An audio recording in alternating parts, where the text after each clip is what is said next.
गौतम बुद्ध की शिक्षाओं, प्रेरणादायक और विभाजित कहानी। अपनी सांसों से जो बोलोगे वही मिलेगा। अध्याय 1, प्रार्थना की रहस्यमयी शक्ति। बुद्ध की सभा में उस दिन एक नया आगंतुक आया। नाम था वचस्पति। उसका शरीर हृष्ट पुष्ट था, लेकिन चेहरा चिंताओं से भरा। बुद्ध ने उसे देखा और मुस्कुराकर कहा, वचस्पति, तुम क्या खोजने आए हो? वह बोला, भगवान, मैं चाहता हूँ मेरी हर बात सच हो जाए, जो मैं बोलूँ वो साकार हो जाए। बुद्ध मौन रहे। उन्होंने शिष्यों को एकांत में ध्यान करने भेज दिया और वचस्पति को पास बुलाया। क्या तुम जानना चाहते हो कि तुम्हारी वाणी में ब्रह्मांड की शक्ति कैसे आ सकती है? वचस्पति चौंक गया, क्या ये संभव है? बुद्ध बोले, शब्दों में शक्ति है, पर सांसों से निकले हुए शब्दों में चमत्कार है। अध्याय 2, सांस और शब्द का संबंध। बुद्ध ने वचस्पति से कहा, तुम बोलते समय अपनी सांसों पर ध्यान देते हो? नहीं भगवान, कभी नहीं। बुद्ध बोले, यही कारण है कि तुम्हारे शब्द ब्रह्मांड तक नहीं पहुंचते। जब मन स्थिर, हृदय पवित्र और सांस एकाग्र होती है, तब जो बोला जाता है वो ब्रह्मांड की गूंज बन जाता है। उन्होंने समझाया कि हर इंसान का श्वास एक मंत्र है। जब वह गहराई से बोला जाता है, भाव और ध्यान के साथ, तो संसार उसे सुनता है। अध्याय 3, एक प्रयोग। बुद्ध ने वचस्पति को 21 दिनों का अभ्यास दिया। प्रतिदिन सूर्योदय से पहले उठना, शांत स्थान पर बैठकर 17 बार गहरी सांसें लेना, हर सांस पर कहना, मैं जो कहूंगा वही होगा, और अंत में 3 बार कहना, जो मैं बोलूंगा वह ब्रह्मांड सुन रहा है। बुद्ध ने कहा, परंतु याद रखना, यदि भीतर पाप, लोभ या छल है तो ब्रह्मांड मौन हो जाएगा। सांस पवित्र होनी चाहिए। अध्याय 4, संशय की आग। 3 दिन बीते। वचस्पति अधीर हो उठा। कुछ नहीं बदल रहा। क्या ये सब कल्पना है? वह फिर बुद्ध के पास आया। बुद्ध मुस्कुराए, क्या बीज को रोपते ही फल मिल जाता है? नहीं, तो श्वास रूपी बीज को भी समय चाहिए। तुम्हारा संशय ही बाधा है। जब विश्वास सांस बन जाएगा, तब शब्द सृजन बनेंगे। अध्याय 5, एक चमत्कार। 21वें दिन के प्रातः वचस्पति ध्यान में बैठा। इस बार उसने पूर्ण समर्पण के साथ सांस ली और कहा, मैं अपने पिता से क्षमा मांगना चाहता हूँ। उसका मन कांप गया। कई वर्षों से वह पिता से नाराज था।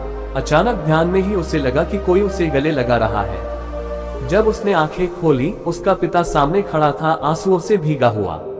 पिता ने कहा, पता नहीं क्यों आज मुझे लगा कि तुझे देखने आना चाहिए। दिल खींच लाया। वचस्पति रो पड़ा। उसकी सांस ने उसे पिता से मिला दिया था। अध्याय 6, संकल्प की शक्ति। अब वचस्पति रोज ध्यान करता और बोलता, मैं अपने जीवन में प्रेम, क्षमा और शांति लाऊंगा। धीरे धीरे उसका व्यवहार बदलने लगा।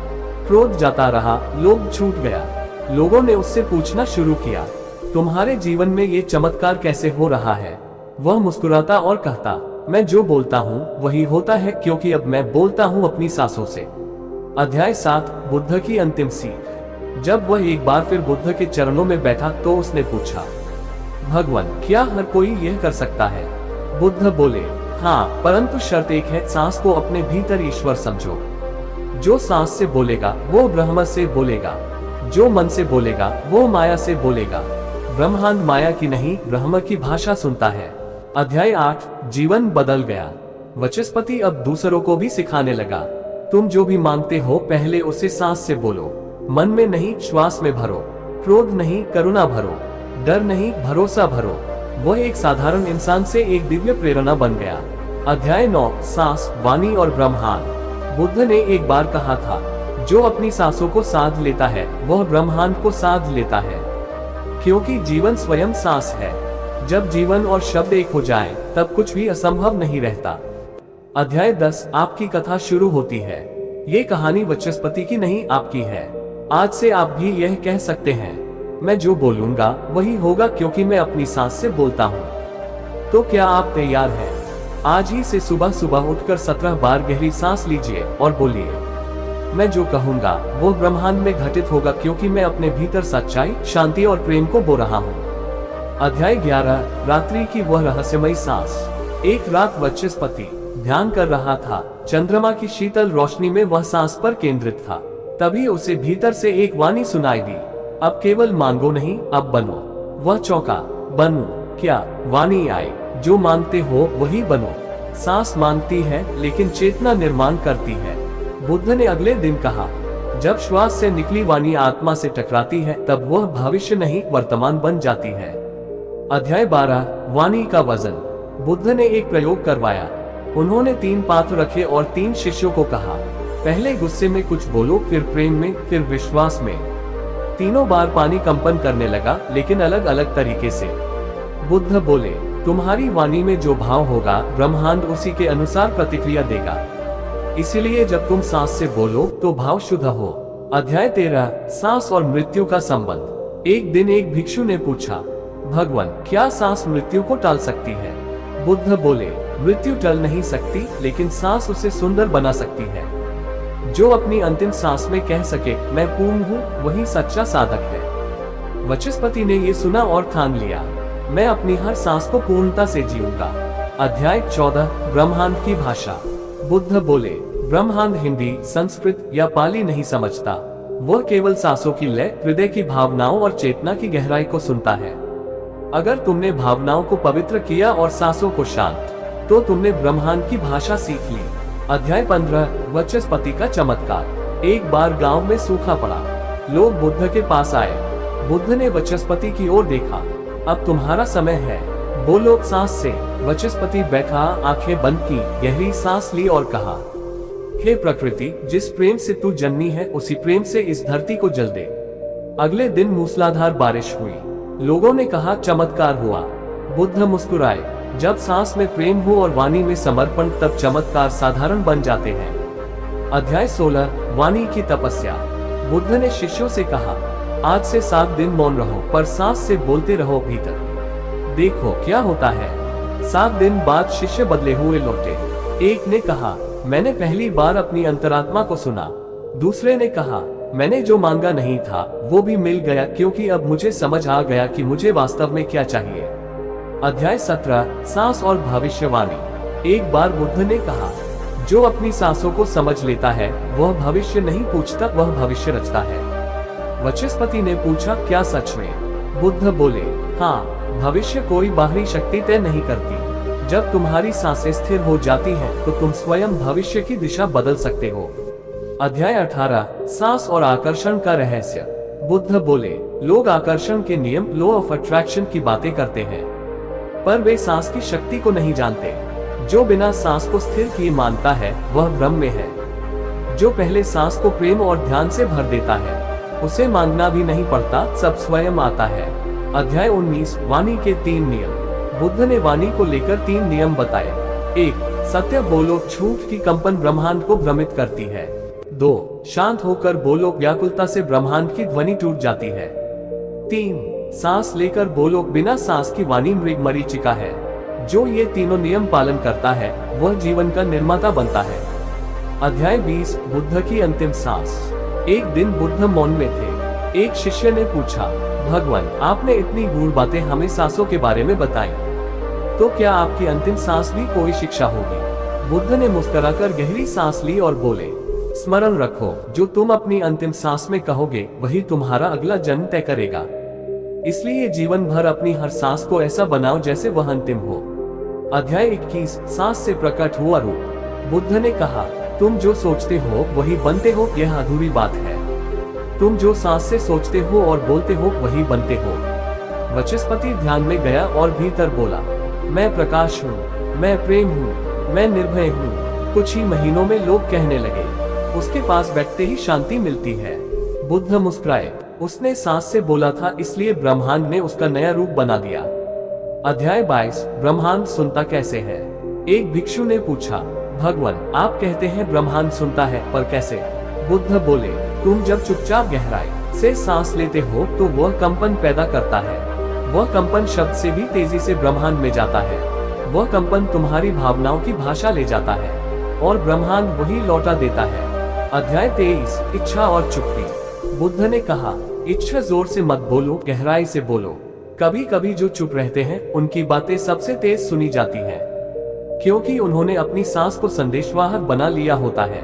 वचस्पति अब कम बोलता पर गहराई से सोचता। उसकी हर सोच सांस से बंधी होती और हर सोच धीरे धीरे सच्चाई बनती जाती। अध्याय 24 शब्द जो साकार हुए। गांव में एक स्त्री थी, अंधी। वचस्पति ने एक दिन ध्यान में कहा, हे ब्रह्मांड, जो मेरे नेत्र देख सकते हैं, वह दृष्टि उसे दे दो। कुछ दिनों बाद स्त्री ने कहा, मुझे अब प्रकाश का अनुभव होता है। मैं देख नहीं रही, लेकिन मैं अंधी भी नहीं हूँ। बुद्ध ने कहा, सच्ची दृष्टि आंखों से नहीं, दूसरों के लिए की गई सांस की प्रार्थना से आती है। अध्याय 25, सांस से कर्म बदलना। एक दिन एक चोर शिष्य बना। उसने कहा, मेरा भाग्य बुरा है। बुद्ध बोले, भाग्य नहीं, तेरी सांसें अशांत हैं। बैठ और हर सांस से कह, मैं शुद्ध हूँ, मैं शांत हूँ, मैं करुणा हूँ। 40 दिनों बाद वही व्यक्ति गांव का सबसे करुणामय सेवक बन गया। बुद्ध ने कहा, कर्म सांस से जन्मते हैं, सांस बदलो तो कर्म भी बदलते हैं। अध्याय 26, असंभव की घोषणा। एक वृद्धा ने कहा, मैं अब कुछ नहीं बदल सकती। बुद्ध बोले, जो बोलोगे वो ब्रह्मांड मानेगा। अगर तुम सांस से कहो असंभव संभव है, तो वह कंपन प्रकृति के कणों को हिला देगा। वृद्धा ने 80 वर्ष की उम्र में चलना, पढ़ना और ध्यान करना शुरू किया। बुद्ध ने कहा, यह उसकी नहीं, उसकी सांसों की विजय है। अध्याय 27, गलत शब्द की कीमत। एक भिक्षु ने मजाक में कहा, मेरा भाग्य खराब है। बुद्ध ने तुरंत उसे ध्यान में बैठा दिया। जो तुमने सांस से कहा वो बीज बन गया है, अब उसे काट दो, प्रेम से, चेतना से और सही वाणी से। भिक्षु ने आंखें मूंदी और कहा, मैं आभारी हूँ, मैं सौभाग्यशाली हूँ। बुद्ध बोले, शब्द बीज हैं, संभल कर बो, खासकर जब वे सांस से जुड़े हों। अध्याय 28, 17 बार सांस और वाणी। बुद्ध ने कहा, अगर किसी इच्छा को 17 शुद्ध सांसों में दोहराया जाए तो ब्रह्मांड उसे सुनता ही है। शिष्यों ने अभ्यास किया। एक शिष्य ने कहा, मैं मुक्त हूँ, मैं शांत हूँ। 17 बार कहा। 21 दिन बाद वह भय, क्रोध और चिंता से मुक्त हो चुका था। बुद्ध ने कहा, ये वाणी नहीं थी, यह आत्मा का उद्घोष था जिसे सांस ने ब्रह्मांड तक पहुंचाया। अध्याय 29, जीवन का मंत्र। बुद्ध बोले, हर दिन एक मंत्र अपनी सांस से बोलो और वह तुम्हारे जीवन का आकार बन जाएगा। वचस्पति का मंत्र था, जो भी आए वो प्रेम बन जाए, जो भी जाए वो शांति छोड़ जाए। वर्षों बाद लोग कहते, वचस्पति के पास बैठो तो भीतर शांति की लहरें उठती हैं। क्यों? क्योंकि उसकी हर सांस उसी मंत्र में डूबी थी। अध्याय 30, मृत्यु से पहले की अंतिम वाणी। वचस्पति वृद्ध हो चुका था, अब वह बुद्ध का अंतिम अनुयायी था। उसने आंखें मूंदी और अंतिम सांस से कहा, मैं शुद्ध हूँ, मैं शांत हूँ, मैं पूर्ण हूँ। बुद्ध की वाणी गूंजी, उसने जो बोला वही बन गया। ब्रह्मांड ने उसकी अंतिम सांस को मोक्ष का द्वार बना दिया। अध्याय 31, सांस बन जाए तब। बुद्ध ने कहा, तब केवल अग्नि में बैठना नहीं, सांस को इतना शुद्ध करना कि वह तुम्हारे भीतर की अग्नि बन जाए। वचस्पति दिन भर मौन रहता और हर सांस में कहता, मैं चेतना हूँ, मैं ब्रह्मांड हूँ। बिना कोई तप किए वह तपस्वी कहलाने लगा। अध्याय 32, मन का रूप सांस से तय। एक भिक्षु ने पूछा, मन की चंचलता कैसे मिटे? बुद्ध बोले, मन शरीर से नहीं, सांस से बंधा है। सांस को स्थिर कर लो, मन अपने आप शांत हो जाएगा। भिक्षु ने 1 महीना हर दिन 10 बार कहा, मेरा मन शांत है। वह ध्यानस्थ हो गया और कभी क्रोधित नहीं हुआ। अध्याय 33, अनकही बातें। बुद्ध ने कहा, कुछ इच्छाएं शब्दों से नहीं कही जाती, वे सिर्फ एक लंबी गहरी सांस में छिपी होती है और ब्रह्मांड उन्हें चुपचाप पूरा कर देता है। एक साध्वी ने कभी नहीं कहा, मैं स्वतंत्र होना चाहती हूँ, पर हर दिन उसने सांसों से यही कामना की। एक दिन वह सारा डर छोड़कर अकेली ध्यान वन में चली गई। अध्याय 34, सांस से ब्रह्मांड बदलो। बुद्ध ने वचस्पति से कहा, अब तू तैयार है, एक ऐसे गांव में जा जहां हिंसा है और सिर्फ अपनी सांसों से शांति फैला। वचस्पति कुछ नहीं बोला, वहां बैठा, हर सांस में कहता, शांति, शांति, शांति। सप्ताह भर में गांव के लोग लड़ना भूल गए। वह चमत्कार नहीं था, वह शुद्ध सांसों का प्रभाव था। अध्याय 35, मृत्यु और एक वचन। एक युवा रोते हुए आया, माँ मर रही है, उसे बचाए। बुद्ध बोले, उसके कान में जाकर एक सांस लो और कहो, तू मृत्यु नहीं है, तू ब्रह्म है। युवक ने वही किया। माँ मुस्कुराए और कहा, अब मुझे मरने से डर नहीं लगता। बुद्ध बोले, जो सांस से मृत्यु को स्वीकार ले वह जीवन को अमर कर देता है। अध्याय 36, सांस से संतान की प्राप्ति। एक स्त्री ने कहा, मेरे गर्भ में बार बार संतान नहीं टिकती। बुद्ध ने उसे सिखाया, हर दिन सूरज के सामने खड़े होकर 7 बार बोलो, हे जीवन मेरी सांसों में उतरा। वह स्त्री कुछ महीनों में मां बनी। उसने कहा, इस बार संतान मेरी कोख में नहीं, मेरी सांसों में आई थी। अध्याय 37, शापित जीवन का अंत। एक साधु था जिसने कहा था, मैं जन्म जन्मांतर तक दुखी रहूं। बुद्ध ने कहा, अब हर दिन अपनी सांस से माफी मांग, अपने ही वचनों से। साधु ने 1 वर्ष तक हर सांस में कहा, मैं अब दुख नहीं, प्रकाश का वचन देता हूँ। वह रोग मुक्त हुआ और सैकड़ों को सुख सिखाने लगा। अध्याय 38। एक बच्चा जो बोल नहीं पाता था। बच्चा था जिसकी आवाज नहीं निकलती थी। बुद्ध ने उसकी माँ से कहा, उसके पास बैठकर हर दिन सांस लो और बोलो, तू बोलेगा, ब्रह्मांड तेरी आवाज लौटाएगा। 3 महीने बाद वह बच्चा हंसते हुए बोला, माँ। बुद्ध मुस्कुराए। जिस माँ ने अपनी सांसों से बोलने की आज्ञा दी, ब्रह्मांड कैसे न सुनता। अध्याय 39। वाणी से मुक्ति। बुद्ध ने वचस्पति से कहा, अब समय है, अपनी अंतिम इच्छा बोलो, लेकिन वाणी से नहीं, सांस से। वचस्पति बैठ गया और हर श्वास के साथ कहा, मुझे ब्रह्म से मिलना है। कुछ ही समय बाद उसकी देह स्थिर हो गई। वह मुक्त हो गया। बिना कोई शोर किए वह ब्रह्मांड में विलीन हो गया। अध्याय 40। अंतिम सूत्र। बुद्ध ने अपने अंतिम उपदेश में कहा, सांस केवल हवा नहीं, तुम्हारा ब्रह्म से संवाद है। जैसे बोलोगे वैसे बनोगे, और जो सांस से बोलोगे वह तुम्हारी नियति बन जाएगा। कथा का समापन सूत्र। अपनी सांसों से जो बोलोगे वही मिलेगा, क्योंकि ब्रह्मांड कानों से नहीं, कंपन से सुनता है। और तुम्हारी हर सांस एक कंपन है, एक पुकार है, एक बीज है। बोलो तो सही, शुद्धता से, श्रद्धा से, सच्चाई से।